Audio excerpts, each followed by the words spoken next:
Sure. Yeah. So my mom and dad came here in the late 1960s, and I came here in 1972. I was the last of my siblings to arrive, and was 7 years old. And we originally lived in Poughkeepsie, New York, and then eventually moved to the Midwest, St. Louis, Missouri. And that's where I did most of my schooling, went to engineering school there. And then with my college sweetheart, we moved to Maryland, and this is where Maryland has been our home for the past 36 years.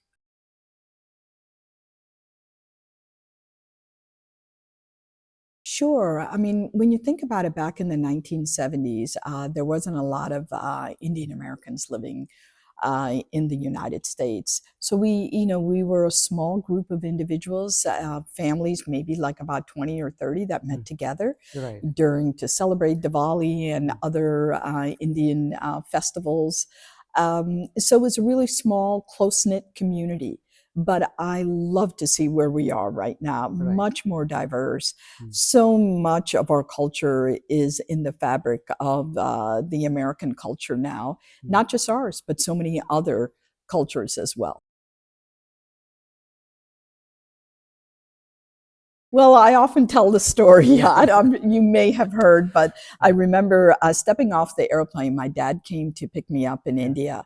And my dad was a total stranger to me because it was my grandmother that raised me while I was in India. Right. And of course, it was a very emotional experience for me. And I remember when he came to get me and we arrived in the United States at JFK Airport, we stepped off the airplane Mm. and I looked into the airport and I saw thousands of people waiting there. And in my little 7-year-old mind, I Yeah. thought, wow, I love this country. Look at all these people waiting for my dad and me to arrive to the United States, right? I thought everybody there was waiting for us, Yeah. welcoming us. Mm. Furthermore, I thought that they were throwing confetti to further welcome us, but it was snow, and I'd never seen snow before. So that's my first glimpse of America and arriving to this country, how magical it was. And that's never left me. Absolutely. I think it's been said before that anybody from any part of the world can Mm. come here and be an American.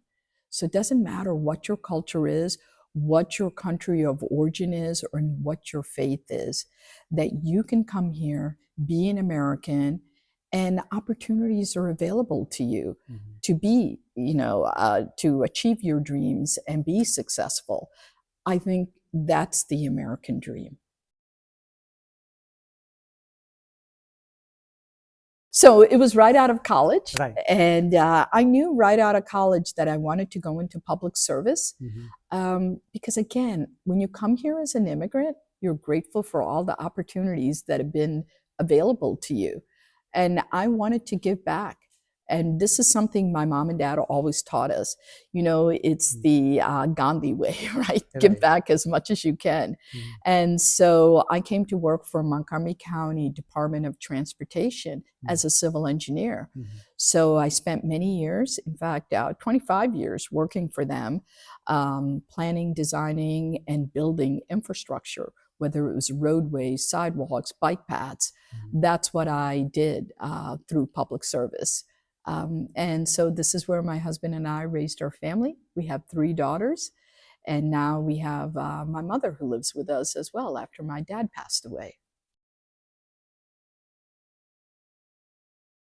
I can't say that I decided to run for public office. I Mm. often say I'm an accidental politician Okay. because, as you know, Lily, when you're growing up as an immigrant Mhm. and you're sitting at the kitchen table, you're trying to keep your head low, trying to work hard, study hard, Mm. not rock the boat. Civic engagement is not something you talk about too much Mm. at the kitchen table, especially in the way it relates to politics. Right. So we didn't grow up, I didn't grow up talking about these things. But what happened is in the year 2000, I became a US citizen Mhm. and I voted for the very first time. And I was so excited. In fact, I even cried in the polling booth because it was such an emotional moment for me. And I thought I did everything I needed to do. And when I came out of the voting booth and all the results came in, my candidate ended up losing. And I'm like, I think there's a lot more to this than just voting. And so I called up the local Democratic Party and I said, I want to help. What can I do? I don't know a single thing that you do. And they said, that's okay. We're happy to have you. So I volunteered for a number of years. And then when an opening came up in my district, they actually reached out to me and said, hey, we'd like you to consider running for this office. And I politely declined. I said, thank you, but no thank you. I'm an engineer. I don't know how to be a politician. And so it took a lot of arm twisting by my husband and others saying, no, you need to do this. And as you can imagine, I was really scared to do it because no one like me had ever been elected to this office in this district. So I just made natural assumptions that they're not going to like me because I don't look like the typical candidate. Turned out I was wrong. When you can meet people and talk about the values that you share with them, that's how you connect with people, not necessarily what you look like on the surface.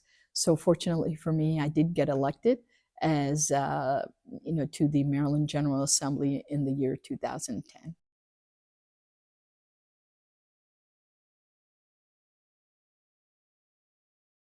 It was my husband. Again, I was really scared. And one of the questions I remember saying to him is, what if I lose? Because that's where I thought I was going to land. And he looked at me and he said, but what if you win? And that thought never occurred to me. And when you think about winning in public office, it's not about you getting that seat, but it's about the representation you bring to your district, to women that I am, to women of color, to South Asians, to Asian Americans. You open up so much opportunity for others when they see someone that looks like themselves in these roles, right? They immediately, what happens is they get more engaged. Maybe that was the reason I wasn't engaged when I was younger, because I didn't see anybody that looked like me in these roles. So I didn't even think that was a possibility. But when you actually are in these roles now, you open up so many doors for others.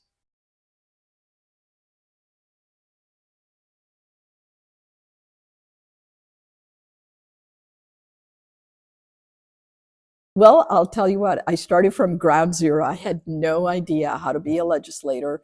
But the good thing is there are so many other legislators that were my mentors to me. And the current, the Speaker of the House right now, her name is Jocelyn Pena Melnick. She was a mentor for me from the very beginning. And I had another individual, Delegate Ann Kaiser, and they guided me along on what needed to be done. So sometimes when you learn from the ground up, you learn everything, right? As opposed to just walking in at a certain level. So I learned a lot from them. And most importantly, I think it was about how I can help and benefit other Marylanders. And I will tell you, Lily, that 80% of the legislation that I introduced came from the residents in my district or somewhere else in the state of Maryland that came to me, and they faced hardship with the state government. So my first thing was, number one, let me contact the departments to find out if they can address this. And if they couldn't, then I work with them to introduce policy or legislation so future families or individuals that face that same hardship didn't have to face it.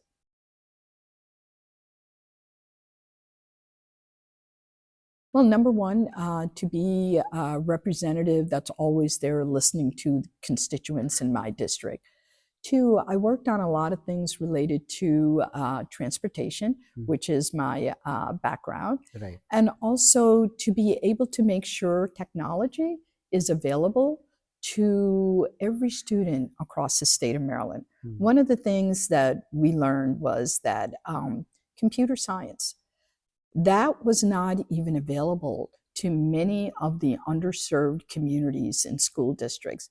It's available where I grew up in Montgomery County, but that's not equitable. You want to make sure every student has the same access as other students do, particularly when you're talking about public school education. right? Right. That should be fair across the board. So I introduced a bill called Computer Science for All. And the areas that we first focused on is making sure it's available in the underserved communities. That was our priority. And then making sure those with disabilities had access to this. But that, also required making sure educators knew technology and we could train them, then they could come back and teach it in class. That was one of the bills. And I also worked a lot on domestic abuse and how to be able to have policies that uplift victims and survivors of domestic abuse.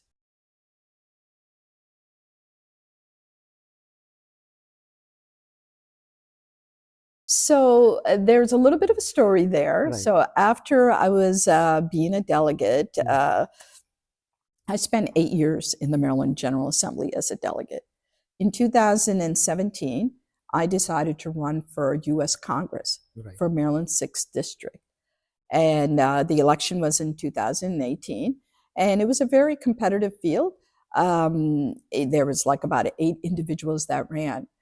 I came in second place, and the individual, I didn't end up winning. So, needless to say, you learn a lot when you lose an election. It really makes you understand what the challenges were and how to avoid that in the future. And it makes you be a better representative in the future as well, because you go around and meet people all over the 6th District, which is much larger than a legislative district. Usually a congressional district is about 750,000 individuals, whereas a legislative district is about 135,000. So you meet a much broader spectrum of individuals that you learn from. So I ended up losing. But then in 2021, I heard about a gentleman named Wes Moore who was running for governor. And I had so many people reach out to me and said, have you met Wes Moore? Do you know anything about Wes Moore? And I'm like, no, I've never met Wes Moore. Then one day I get a call from the campaign and they say, hey, Wes Moore would like to meet you. And I was like, terrific, I'll meet him. So my husband and I met Wes Moore in Baltimore. And I'll tell you, we walked away with a 45-minute conversation with him. We turned around, looked at each other, and said, Wes Moore is going to be the next governor of Maryland, because he is such an incredibly dynamic individual, really compassionate. He's got a resume like none I've ever seen before. And we were just so impressed with his vision for Maryland. And fortunately for me, Wes Moore selected me as his running mate. And it has been one of the greatest privileges of my life serving beside him, and most importantly, serving the people of Maryland.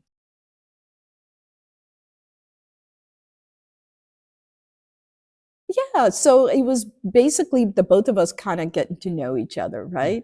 But most importantly, he talked about, I asked him what his vision for Maryland is. And he said, look, one of the areas that I want to work on is to leave no one behind, right? I'd never really thought about that phrase, but this is something that he learned being a combat veteran in the 82nd Airborne in the US Army. And this is something that, as a veteran, as a soldier, you don't leave anyone behind. And I love that whole concept that he had for the state of Maryland.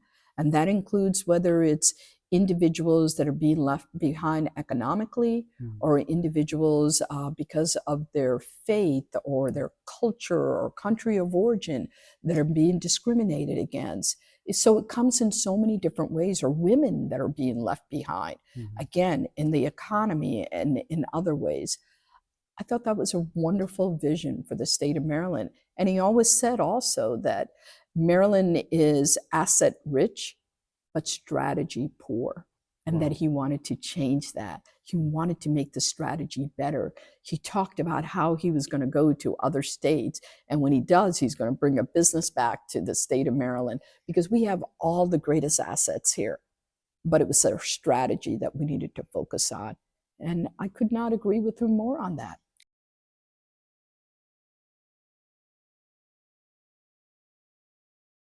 So it's a funny story.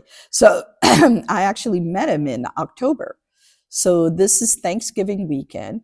I get a call from the campaign, and they say, Westmore would like to do a Zoom call with you, because during that time we were having COVID and all of these outbreaks, so we couldn't meet personally. And I said, oh, that's fine. And they said, do you mind if we record it? And I'm like, why do you want to record it? I was getting very suspicious. I was like, are you going to ask more questions? Is that what it is? You're going to record every answer I give? So I said, fine, that's fine. I'm happy to meet with him. So I really didn't think the Zoom call was going to be him asking me to be his running mate. I thought it was another interview process. Okay. Maybe he had more in-depth questions to ask about who I am and what it means to be a running mate and so forth. So we're having a very natural conversation on the phone or on the Zoom call, and he's all dressed up in a nice suit and a tie. I'm not, because I'm thinking it's just a casual conversation with him. Right. Then he asks me the question, I'd like you to be my running mate. I have a very overly natural reaction to that, forgetting all along it's being recorded, the whole conversation. So I'm like, oh my goodness, oh, thank you. Yes, I would love to be your running mate, right? He takes that whole video clip and puts it on social media.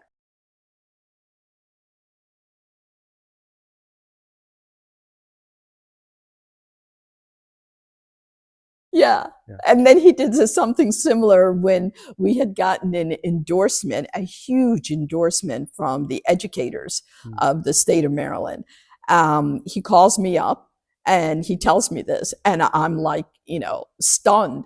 And I keep repeating the same thing over and over. I can't believe this, Wes, this is incredible. Oh my gosh, oh my gosh. I keep saying that. He records me and he puts that on social media too. So one of these days I'll get back with him and record him when he's least expected. But he's an incredible individual, warm-hearted, the likes of which I've never met anyone like him before. He can walk into a room and he'll walk out of that room and every individual will feel like he spoke directly to them. And he's very warm, engaging, really cares about people.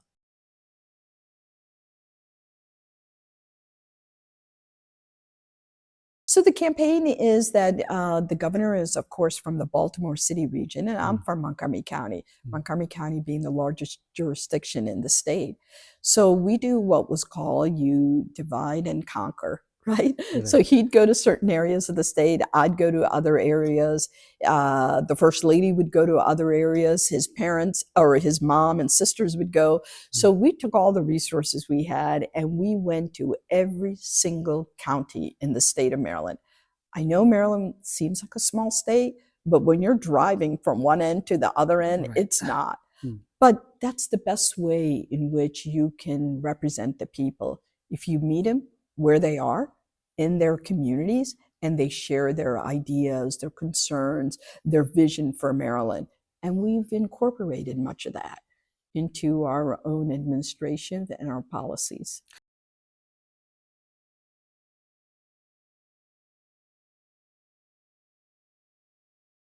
So some of the concerns that we heard, particularly from small business owners, was that the procurement policy in the state, it's so difficult, so cumbersome.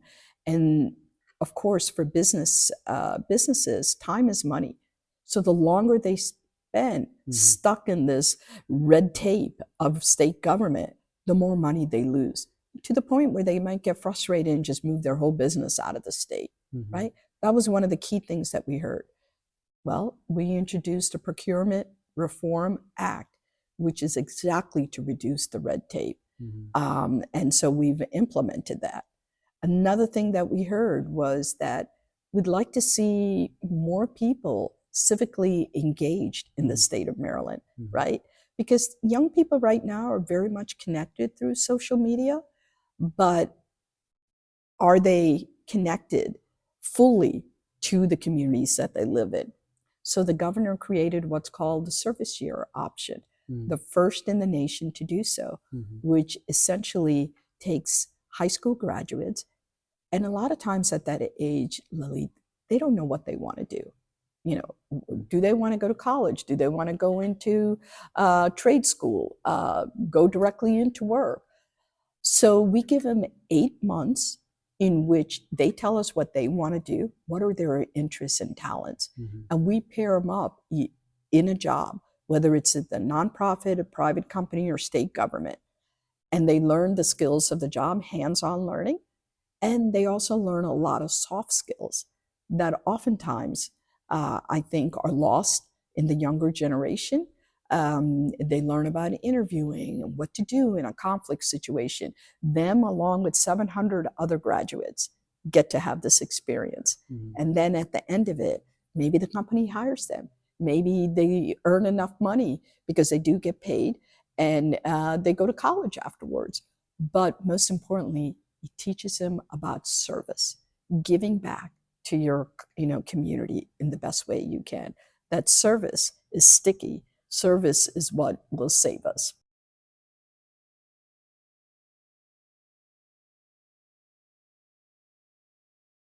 You never get that point. No? No, Lalit, you always run like you're losing. You never take anything for granted. As a matter of fact, I have a funny story to tell you on that. So when I joined Westmore on his campaign, he was polling at 1%, because all the other candidates, there was 10 of them, they had name recognition, every one of them. They'd been in office for a long time, or they'd been a labor secretary. Yeah, they've been in political office. Westmore was the only one that had never been in political office that was running. And so people didn't know who he was. And so he was polling at 1%, the lowest out of anybody. And then when I joined, I always say I bumped him up to 2%, right? But in the end, so we often say ours is an improbable journey. I don't think anybody would have ever thought, perhaps including us, that we were going to win, right? In fact, Lilith, I will tell you, people came out right out of the bat saying that two people of color can't win. In fact, I remember even going up to Westmore and saying, are you sure you want to pick me? Because this is what I'm hearing on the ground, that two people of color on the same ticket can't win. And the last thing I want to do is hurt your campaign in any way. And you know what he said to me? He looked at me and he said, Aruna, anybody that isn't going to vote for me because there's two people of color on the ticket, we're never going to vote for me in the first place.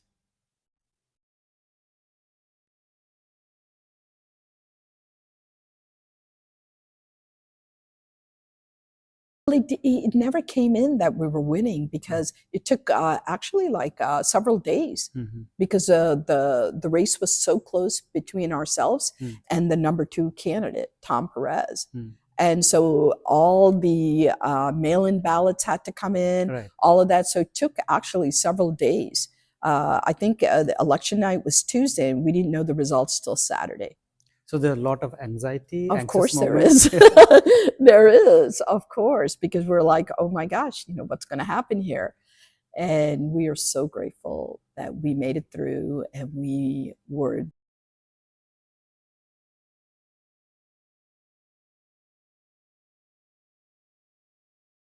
It feels very surreal, because when you think about what our ticket gave, it was historic. Maryland had never elected a Black governor before. In fact, in the United States, he's only the 3rd Black governor ever elected. Maryland had never elected an Indian American immigrant as their lieutenant governor. The nation had never seen a Black and brown ticket gubernatorial team ever elected in its history. So you can just imagine all the barriers that were broken then. But here's what we always say. The assignment wasn't to make history. The assignment is to make a difference in people's lives.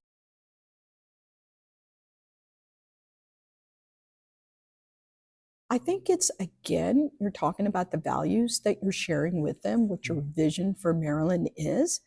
And I think a lot of times with the gubernatorial races, I know that there was many candidates who had a lot of name recognition, but sometimes I think in executive roles, voters want someone new that comes in, right, into Yeah. the picture Mm. that can shake up things a little, make it a little bit better than it was before.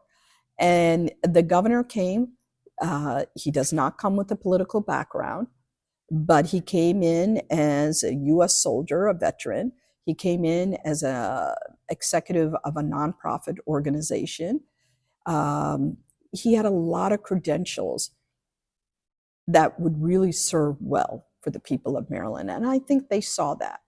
And of course, I've been a public servant my whole life. This is what my life has been, not in public office all the time, but in other ways. And I think we were able to share with them the values we shared with all of them. And perhaps that was refreshing for the voters. The inauguration was another surreal day for us.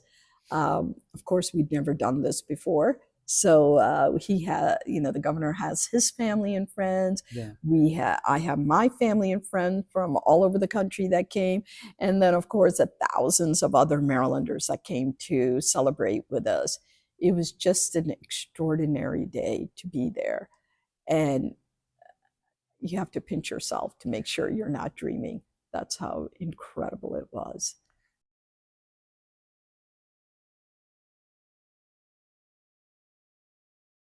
Well, I can tell you the first thing we did as in our administration was that we immediately came in and released the $3.5 million for abortion care.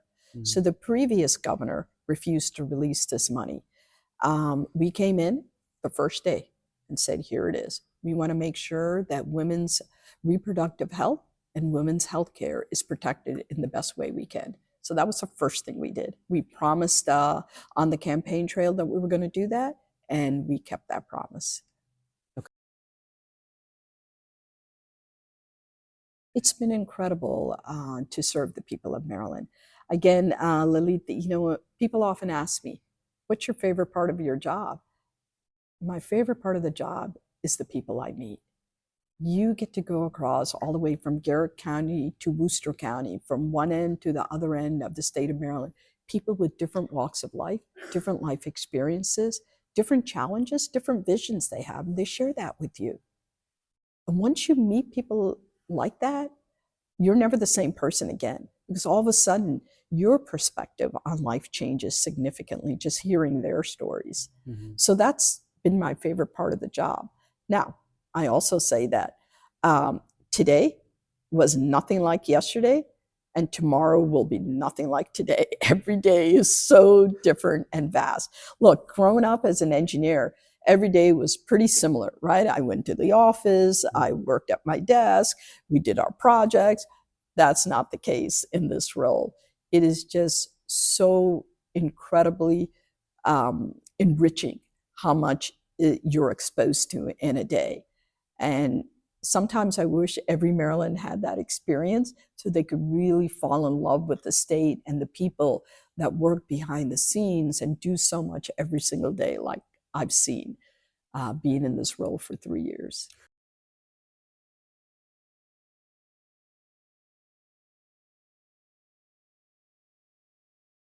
Yeah, so again, it's working together with the governor and meeting the needs of Marylanders, right? One of the things that we wanted to do is really set up Maryland to be a state that focuses in on our lighthouse sectors, right? We want to make sure the economy is focused on this. What do I mean by lighthouse sectors?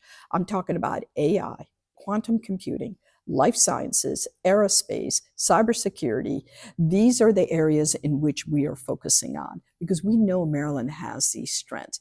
We have, I believe, we're number 2 in the nation for the amount of PhDs that live in the area. We're the most diverse state in the Mid-Atlantic. People from all over the world come here and make Maryland their home. We want to strengthen these assets that we have and make our economy grow as a result of this, right? So that's one of the things we're very proud of. In fact, in this past 3 years, we've created over 100,000 jobs, more than the previous administration did in 8 years. Another thing that we heard from Marylanders is making Maryland safer.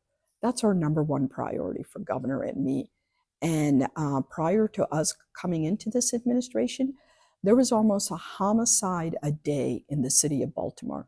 Right now, it's the lowest level of violent crime and homicides that Baltimore City has ever seen from the time they started keeping records of this. And across the state, it's dropped by 50%, the lowest in the nation. So we have made a lot of progress, and we've created over 35,000 jobs. Our 35,000 small businesses have opened up businesses here in the state of Maryland. So these are things I'm very proud of. And of course, we're going to have to continue to build on this. And also making sure that our cabinet is as diverse as the state that we represent. Look, we built the most diverse cabinet across the nation, where 50% of our cabinet secretaries are women, 50% are people of color. We didn't do this to check boxes. We are doing this because there's excellence there, and they represent a community that they can outreach to as well. And that's what democracy should be. It should be representative of all the people. So what are the goals you have set for yourself for the next term? Sure. I think my goal is, again, to make government more accessible to individuals that don't normally have access to it. And this is individuals that are in underserved communities, immigrants. Make them feel comfortable. How do they navigate government services? A lot of times language becomes a barrier for them. So we want to make sure that we have the services that are available to them in multiple different languages, so they feel comfortable reaching out. And also to be in this role to let other women, people of color, Asian Americans, to know that you can be in this role. Don't ever exclude running for public office from the list of things that you may want to do, regardless of how you end up professionally. So I want to make sure that my goal is to be as accessible as I can to the citizens, and make sure government is accessible for them, and really build a more equitable state so people feel comfortable in their skin, in their homes, in their communities, regardless of what country of origin or what language they speak or what faith that they believe in. I have two more topics to ask questions Sure. about. One is about the immigration, right? This is the 250 years of America's independence. Yes. This is a country of immigrants. As an Indian American, how do you see this occasion as? Again, I mean, how much progress we've made in 250 years. If we go back to, I believe, 1952, that was the first time when Asian Americans could actually vote, right? A bill was passed. Up until that time, we weren't even allowed to vote. And immediately in 1956, what happened? We had our first Indian American, first Sikh American, first Asian American ever elected to U.S. Congress in 1956. And that was Dalip Singh Song from California's 29th district, right? So, I mean, just think about the progress from 1956, and here we are today in 2026. And you have at least, I believe, 6 Indian American legislators in United States Congress, and I believe 22 AAPI members. And here in the Maryland General Assembly, our Asian AAPI caucus, I believe, is 8 members strong. So there is a lot of progress in that 250 years since we started. But here's the thing about progress. The road to progress is always under construction, right? So we got to build on what we already done and do more for the next generation. In the last few years, we have seen increasing attacks, hate crimes on Indian Americans, other ethnic communities. What's your take on that? Absolutely. So Governor and I are very much focused on that. It's many of our faith communities, as well as you said, Indian Americans. We will not tolerate hate in the state of Maryland. We're going to push back in every way, and those people that are responsible for doing these things will be held accountable. we've actually provided grant opportunities for places of worship if they feel like, let's say, the synagogues or the mosques or the temples, if they are being harassed in any way, we give funding to make sure that they can have security at their places, because no one should feel, uncomfortable about, being able to practice their faith and otherwise. And, hate comes in so many different forms. You still see it today, right? As a matter of fact, we had 2 members of the Maryland General Assembly that were basically saying very negative things about another Asian American member of the General Assembly, making fun of the individual's accent, calling him a Chinese communist, just because of the way he looked. Despite the fact this individual has a PhD, he's a scientist, he's an engineer, he's worked at areas where national security already cleared him for it. And here they are still calling him a Chinese communist. So you do hear a lot of this, but here's the good news, Lily. Members of the entire General Assembly, many members, came together and pushed back, including myself, saying this is unacceptable. So I think it requires us to step up to the plate, to speak up, and to say, no, I'm not going to accept this. You're not going to, insult another member of another community because of the way they look or the way they speak. Despite all these, there are a large number of Indian American young in particular Sure. are planning and willing to run for offices, right? And you've been source of inspiration for them, many of them. What do you tell them who are planning to run for offices? I think it is fantastic that they're thinking of running for office, because I know that as Indian Americans, we are in many different fields here, whether it's scientists, engineers, doctors, educators, you name it. But you need to be civically engaged, because the policies that are passed, whether at the local, state, or federal level, directly impact our lives every single day, from the moment we wake up till the moment we close our eyes. That's why our voices need to be at the table. And I am thrilled to know that they are running for office. And the best news is there are so many organizations now, like Indian American Impact, Right. and AAPI, other organizations that are there that are willing to help train, educate, help these candidates really be successful in their campaigns. So I think it's really, really wonderful to see these young people.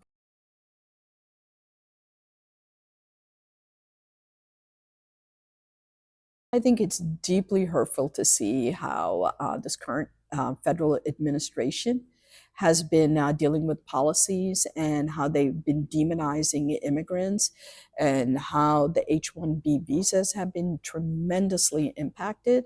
Not only is it cruel, but I think economically it's so detrimental to our country. How could you stop having some of the brightest, most talented individuals from around the world coming here to our great country and starting new businesses, studying here, learning from the American culture? It's really a detriment to our economy by having these cruel policies being set forth. But again, I'm hopeful that this year will make a difference, because it is election year coming up in 2026. So the voters will go out, and they're the ultimate poll to see whether the current administration is doing a good job or not, because they'll get to vote for members of Congress. Has its policies anyway impacted how you govern Maryland? Absolutely. Because Maryland, as a state government, we have to step up now to make sure that those that are most dependent on federal monies that come down, whether it's SNAP funding or Medicaid that provides health care to our underserved communities, because the federal government isn't giving it, we have to step up and pay for this. So naturally, that affects our bottom line and our budgets. But we know that Marylanders come first, and we're going to do everything we can to protect them from these egregious policies coming out of the federal administration.